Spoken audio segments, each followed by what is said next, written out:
चलिए आज आप लोगों के लिए बहुत ही इंपॉर्टेंट और बहुत ही वीवीआई क्वेश्चन है। ये सबसे ज़्यादा जो फिजिक्स में सबको कंफ्यूज जो कर देता है, जो क्वेश्चन काफ़ी आसान है मगर लोग बना नहीं पाता, सोचने लगता है, कन्फ्यूजन में रहता है, उसी को आज बहुत ही आसान तरीके से बता रहे हैं, बहुत ही नॉर्मल टॉपिक के साथ। ठीक है, तो जिसको हम लोग बोलते हैं किरचॉफ का नियम। आए समझ में कि नहीं? सबसे ये वीवीआई क्वेश्चन है, हर साल पूछे जाने वाला प्रश्न है। तो देखिए, जानते हैं कि हम लोग किरचॉफ के नियम कितने हैं वो जानेंगे। किरचॉफ के कितने नियम है? तो 2 नियम, जिसको हम लोग बोलते हैं प्रथम नियम। फर्स्ट में क्या बोलते हैं? प्रथम नियम, या फिर हम लोग संधि का नियम। आए समझ में कि नहीं? आप ये प्रथम नियम खुद ही बताता है, ये किरचॉफ में खुद बताता है, जिसमें संधि होगा उसी को हम लोग बोलते हैं प्रथम का नियम। अब उसके बाद एक आता है द्वितीय नियम। द्वितीय नियम क्या कहता है? या उसको हम लोग पासा या लूप का नियम भी कहते हैं। क्या कहते हैं? द्वितीय नियम को पासा या फिर लूप का नियम भी कहते हैं। ठीक है, अब समझते हैं हम लोग क्या। पहले सबसे पहले प्रथम नियम है क्या। देखिए, प्रथम नियम में क्या करता है, जब धारा आती है, जैसे इसको लीजिए, चलिए ये ले लेते हैं। चलिए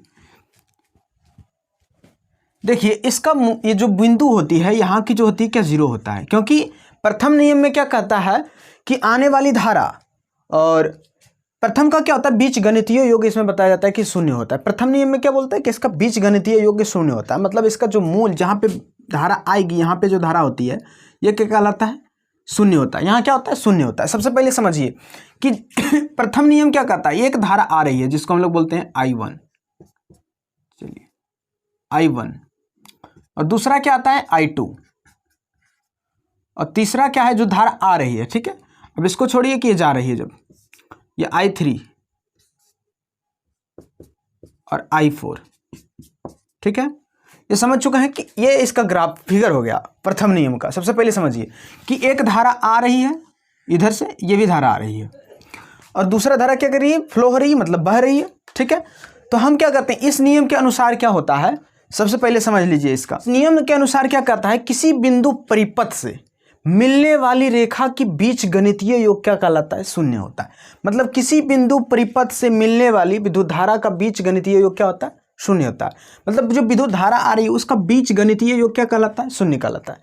समझ लीजिए, ध्यान से देखिएगा, किसी बिंदु परिपथ से मिलने वाली विद्युत धारा की बीच गणितीय योग क्या कहलाता है? शून्य कहलाता है। ठीक है, समझ चुके हो कि किसी बिंदु परिपथ से, यदि किसी भी बिंदु परिपथ से मिलने वाली बीज गणितीय योग क्या कहलाता है? शून्य कहलाता है। अब इस पे समझिए कि इसका जो होता है, इसको फॉर्मूला इसका क्या होता है प्रथम नियम का, तो इसको हम लोग बोलते हैं, ये क्या बोलते हैं? इसको बोलते हैं सिग्मा। क्या बोलते हैं इसको? सिग्मा। क्या बोलते हैं इसको? सिग्मा। सिग्मा आई बराबर क्या होता है? 0 होता है। ये क्या होता है इसका प्रथम नियम बराबर? सिग्मा आई बराबर 0। मतलब किसी बिंदु परिपथ से मिलने वाली विद्युत धारा की बीच गणितीय योग शून्य कहलाता है। ठीक है, समझ चुके? अब देखिए, इसमें सिग्मा आई बराबर 0, प्रथम नियम क्या होता है? सिग्मा आई बराबर 0। अब समझ चुके हो इतना? अब देखिए, इसमें बताया जा रहा है कि इस पे अब एक चीज नोटिस देना है, ध्यान देना है, वीडियो में बने रहिएगा तभी समझ में आएगा।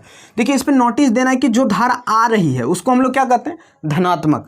जो धारा आने वाली धारा, समझ लीजिए, आने वाली धारा क्या होता है? धनात्मक होता है। धनात्मक होता है। और जो बहेगी, जाने वाली धारा जो निकल रही है, ठीक है, उसको हम लोग क्या कहते हैं? ऋणात्मक। ये दूसरा टॉपिक रहता है। जो आने वाली धारा धनात्मक, और जाने वाली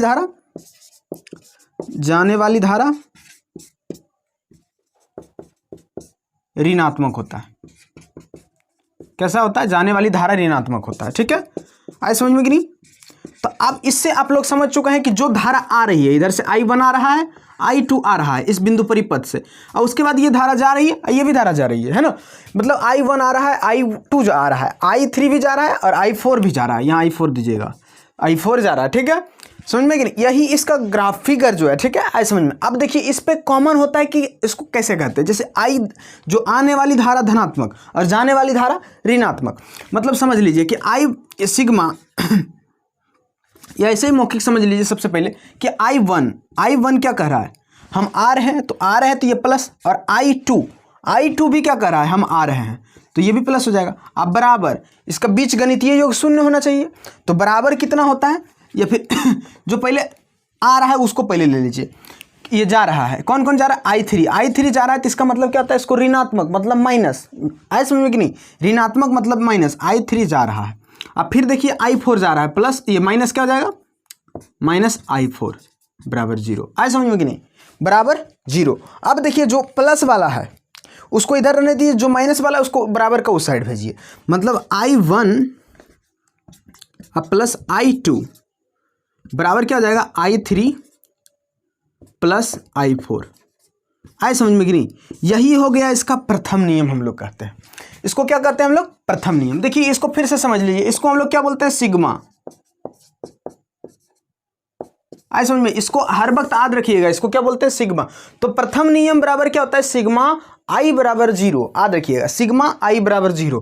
और उसके बाद क्या होता है, किसी बिंदु परिपथ से मिलने वाली विद्युत धारा का बीजगणितीय योग क्या कहलाता है, शून्य कहलाता है, आए समझ में कि नहीं, मौखिक समझ सकते हैं। और आने वाली धारा को हम लोग क्या कहते हैं, धनात्मक, और जाने वाली धारा को हम लोग कहते हैं ऋणात्मक।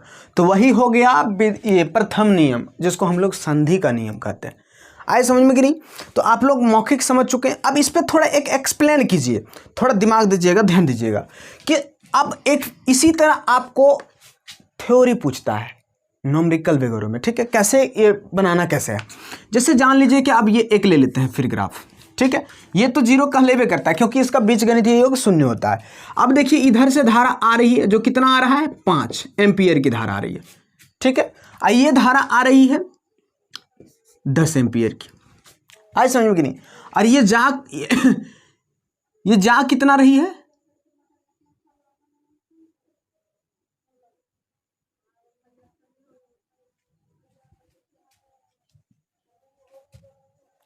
चलिए ये धारा आ रही है, ये धारा जा कितने रही है, तो जा रही है, ध्यान दीजिएगा, जो हम 2 एम्पियर की धारा जा रही है, और इसको क्या बोलता है, निकालना है, आए समझ में कि नहीं, ध्यान दीजिए। ये क्या हो रहा है, 5 एम्पियर की धारा आ रही है और 10 एम्पियर की भी धारा आ रही है और 2 एम्पियर की धारा बह रही है, तो बता रहा है कि इस एम्पियर जो है इसमें कितना की धारा बहेगी, आए समझ में कि नहीं। तो इस पर नोटिस करना है कि यही इसी तरह फॉर्मूला पे आप बैठा के आसानी तरीका से थ्योरीज का बना सकते हैं। समझिए कैसे, जैसे देखिए 5 एम्पियर की धारा आ रही है, आने वाली धारा को हम लोग क्या कहते हैं, धनात्मक, मतलब जानिए कि 5 एम्पियर की धारा आ रही है मतलब 5 प्लस। अब देखिए फिर 10 एम्पियर की धारा आ रही है, तो 10 एम्पियर की धारा आ रही है तो उसको क्या बोलते हैं हम लोग, प्लस, उसको भी हम लोग प्लस में लेते हैं, आने वाली धारा प्लस। यहाँ पे देखिए यदि मतलब वाट है, मतलब मान लीजिए कि यहाँ कुछ नहीं है तो एक्स है ना, एक्स मतलब 5 एम्पियर की धारा आ रही है, 5 प्लस में होगा, 10 एम्पियर की धारा आ रही है तो ये प्लस में होगा, और ये 2 एम्पियर की धारा बह रही है, फ्लो हो रही है, तो ये क्या हो जाएगा, 2 एम्पियर क्या हो जाएगा, माइनस, और क्या हो जाएगा, ये भी बह रही है मतलब माइनस एक्स, या फिर बराबर देखिए इधर लिख दीजिए एक्स बराबर एक्स, आए समझ में कि नहीं। अब ये समझ चुके हो, तो अब जानिए कि इसमें कितना धारा बहेगा, मतलब जो प्लस में है पहले जोड़ दीजिए, 5 और 10 कितना हो जाएगा, 15, 15 माइनस 2 बराबर क्या जाएगा एक्स, तो 15 में 2 जाएगा, कितना बचेगा 13 एम्पियर की धारा यहाँ से बह रही है, कितना बह रही है यहाँ पे, 13 एम्पियर की धारा बह रही है, ऐसे समझ में। इसी तरह आपको पूछेगा किसमें, थ्योरी में, आज समझ में नहीं, जिसमें कि 2 नंबर 5 नंबर और ऑब्जेक्टिव में भी ये इस तरह क्वेश्चन पूछा जाता है। तो प्रथम नियम आप समझ रहे हैं, किसी बिंदु परिपथ से मिलने वाली विद्युत धारा की बीजगणितीय योग क्या कहलाता है, शून्य कहलाता है। चलिए अब चलते हैं हम द्वितीय नियम, जिसको हम लोग बोलते हैं पास या फिर लूप का नियम। देखिए ये भी बहुत ही कॉमन और बहुत ही नेचुरल तरीका से बता रहे हैं, आप लोग समझ जाइएगा। और जो लोग इस वीडियो पे अभी, जो लोग इस चैनल पे न्यू हैं, जो लोग अभी न्यू सब्सक्राइबर जो वीडियो देख रहे हैं, वो लोग पहले सब्सक्राइब कर दीजिए, ताकि आपका हेल्पफुल वीडियो मिल सके, जो आपका रिजल्ट बेटर हो सके, आज समझ में कि नहीं। तो चलते हैं, आपको बताते हैं द्वितीय नियम, जिसको हम लोग बोलते हैं बंद पास का भी नियम बोलते हैं उसको। चलिए उसी नियम में हम चलते हैं। चलिए दूसरा नियम जानते हैं। देखिए द्वितीय नियम या फिर क्या कहते हैं हम लोग, पास या लूप का नियम कहते हैं। इस नियम के अनुसार देखिए आपको इस तरह बढ़िया से फिगर बना लेना है। देखिए फिगर पे क्या बताया जा रहा है कि विद्युत धारा, जिसको हम लोग कहते हैं आई को क्या कहते हैं हम लोग, विद्युत धारा, ठीक है। और आर क्या होता है इसमें, प्रतिरोध। आर को क्या कहते हैं हम लोग, प्रतिरोध, समझ लीजिए प्रतिरोध, ठीक है। मतलब आई को क्या कहते हैं हम लोग, विद्युत धारा, और आर को क्या कहते हैं, प्रतिरोध, ठीक है। तो देखिए जो हम लोग क्या कहते हैं, इस पर सबसे पहले समझिए, इसका पहले संक्षेप समझ लीजिए कि क्या बोल रहा है ये। द्वितीय नियम क्या कहता है, किसी बिंदु और क्या होता है विद्युतीय परिपथ से। ये क्या कहलाता है बंद पास के नियम। कैसा नियम होता है सबसे पहले समझ लीजिए, ये क्या कहलाता है बंद पास के नियम, मतलब इलेक्ट्रिक करंट जो होता है इसी के अंदर प्रवाहित होता है। आई समझ में कि नहीं, जो इसमें बंद पास रहता है। वो जो अभी तुरंत प्रथम नियम जो बताए थे, प्रथम नियम में क्या होता है खुला, इधर से धारा आ रही उधर से बह रहा, इधर से आ रहा उधर से बह, है ना। इस पे वो नहीं है, इस पे क्या होता है कि धारा क्या करेगी एकत्रित होगा, ठीक है, और एक ही जगह रहने के कार्य करेगी, ये बंद पास के अंदर रहेगा। अब कौन कौन धारा आ रही है, कौन धारा जहां मिल रही है उस पे ध्यान देना है, ठीक है, जिसको हम लोग बोलते हैं इसका सिग्मा ई बराबर क्या होता है सिग्मा आई आर। आए समझ में कि नहीं, जिसको बोलते हैं बंद परिपथ, ये बंद परिपथ है, ठीक है। ये बंद परिपथ में क्या होता है विद्युत धारा एवं विद्युत धारा आई एवं क्या होता है प्रतिरोध आर, क्या होता है ये बंद परिपथ में विद्युत धारा आई और प्रतिरोध आर के गुणनफल के बीच गणितीय योग कहलाता है, जो धारा बहती है उसका अनुसार, ठीक है। ध्यान दीजिएगा, सबसे पहले समझ लीजिए इसको। पहले देखिए सबसे इसका न्यूमेरिकल समझ लीजिए, थ्योरी में जो लिखावट है। देखिए द्वितीय नियम क्या कहता है, किसी बिंदु विद्युतीय क्या होता है परिपथ के क्या होता है प्रत्येक भाग में क्या होता है प्रवाहित होने वाली विद्युत धारा तथा क्या होता है उसके प्रतिरोध के गुणनफल का बीच गणितीय योग परिपथ के लगे हुए विद्युत वाहक बल के बराबर होता है।